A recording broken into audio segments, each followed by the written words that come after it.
अस्सलाम वालेकुम everyone, this is सना फैसल। कैसे हैं आप लोग? ठीक ठाक है, उम्मीद है खैरियत से होंगे। नाज़रीन, आज के व्लॉग में हम बात करेंगे आयशा खान के हवाले से, जिनकी लाश जो है वो उनके घर से बरामद हुई है। और कहा यह जा रहा है, कुछ जगह ये कहा जा रहा है कि 5 दिन पुरानी है और कुछ जगह ये कहा जा रहा है कि ये 7 दिन पुरानी जो है वो लाश है। और चूँकि वो अकेली रहती थी, इसलिए किसी को नहीं पता चल सका कि क्या हुआ था। जो उनके पड़ोस में जो लोग रहते हैं, जब उनसे मीडिया की बात हुई तो उन्होंने बताया कि लास्ट टाइम उनके पाँव में चोट लगी थी, फ्रैक्चर हुआ था, जिसकी वजह से जो है वो कहीं आ जा नहीं रही थी और वो अपने घर में थी। उसके बाद से उनको देखा नहीं गया था। इंतहाई अफसोस की बात है, दुख के साथ कहना पड़ता है, एक ऐसी खातून जो कि जिनकी उम्र ज़्यादा थी, 70 से ज़ायद जो है वो कहा जा रहा है उनकी एज थी। वो घर में अकेली रहती थी, उनके बच्चे बाहर रहते थे। और जब मोहल्ले वालों को भी ये पता था कि उनकी टांग पे चोट लगी, तो किसी ने इतने दिन तक खबरगिरी भी नहीं की। 1 दिन बाद, 2 दिन बाद या 3 दिन बाद तो बंदा सोचता ही है कि वो नज़र नहीं आ रही या उनके कोई रोज़मर्रा ज़िंदगी की कोई रूटीन नहीं, तो शायद कांटेक्ट किया जाए। इसीलिए जो है ना, हमारा जो मशरकी सिस्टम है, जिसमें जो है वो जॉइंट फैमिली सिस्टम होता है और जिसमें हम ये कहते हैं कि जी आस पड़ोस पड़ोसियों को सारी खबर होती है, कौन आया, कौन गया, कौन मिला। हम इस सिस्टम को जो है वो, अब हमने देखा है कि आहिस्ता आहिस्ता ये सिस्टम हम ख़त्म होता जा रहा है। लेकिन ये सिस्टम कितना कारआमद है, ये सिस्टम कितना अच्छा है। अगर उनके आस पड़ोस में उनके जो मिलने वाले हैं या वो किसी जॉइंट फैमिली सिस्टम में रह रही होती, तो शायद उनकी तबीयत ख़राब भी उन्हें फ़ौरी तौर पर अस्पताल ले जाया जाता और उनको बचाया जा सकता था। अब कुछ इस तरह की खबरें भी आ रही हैं कि उनकी जो लाश थी वो बरहना थी। हो सकता है वो कपड़े चेंज करने की कोशिश कर रही हूँ और उनका पाँव स्लिप हो गया और वो गिर गई हूँ, तवाज़ुन बरकरार ना रख सकी हूँ।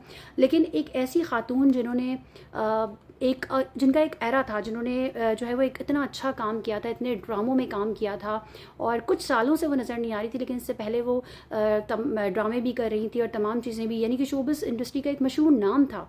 और अदाकारी के उन्होंने बहुत से ड्रामों में जौहर भी दिखाए थे। तो एक ऐसी खातून, उनकी किसी ने खबर गिरी नहीं की, किसी ने मिजाज पुरसी नहीं की। उन्होंने किसी न किसी को तो फ़ोन किया होगा कि मेरी तबीयत ख़राब है या मैं अकेली हूँ। ऑब्वियसली जब पाँव में चोट लग गई है तो घर का जो खाना पीना, नाश्ता, ये तमाम चीज़ें कौन करेगा। और जब उनकी उम्र बताया जा रहा है 70 से ज़ायद, यानी कोट किया जा रहा है कि 76 साल उनकी एज थी, तो कोई ना कोई तो उनके पास होना चाहिए था, कोई ना कोई तो उनका ख्याल रखने वाला होना चाहिए था। और ये मीडिया इंडस्ट्री हो या आम जिंदगी हो, लोग बड़ी जल्दी एक दूसरे को भूल जाते हैं। आपने कितने अच्छे काम किए हों, क्या किया हो, आप कितने इन रहे हों, बस दुनिया चढ़ते सूरज को जो है वो सलाम करती है। आप कोई जॉब भी कर रहे हो नॉर्मल सी, जब तक आप इन हैं लोग आपको याद रखते हैं। जब आप आउट हो जाते हैं, नहीं नज़र आते, चाहे वो जॉब हो चाहे वो स्क्रीन हो, लोग भूल जाते हैं। और स्क्रीन के मामले में तो लोग बहुत ज़्यादा बेवफा होते हैं, वो सिर्फ उन्हीं को याद रखते हैं जो स्क्रीन पे आते हैं।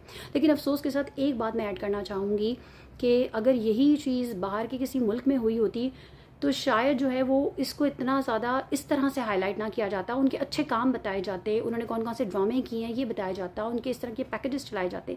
लेकिन अभी सिर्फ इस चीज़ को फोकस किया जा रहा है कि जो उनकी लाश घर से 5 दिन बाद जो है वो मिली, कोई कह रहा है 7 दिन बाद मिली, वहाँ स्मेल फैल गई थी तो लोगों को पता चला, फिर उन्होंने पुलिस को इतला दी, फिर पुलिस आई, फिर ताला तोड़ा, फिर अंदर से निकाला।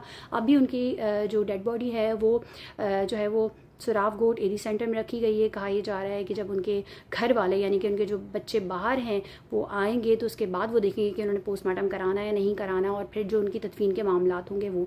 तो हमें ये चाहिए, एक शख्स दुनिया से चला गया और उसके साथ जो भी मामला हुआ वो उसका और उसके अल्लाह का मामला था और अल्लाह ने उस पर पर्दा रखा।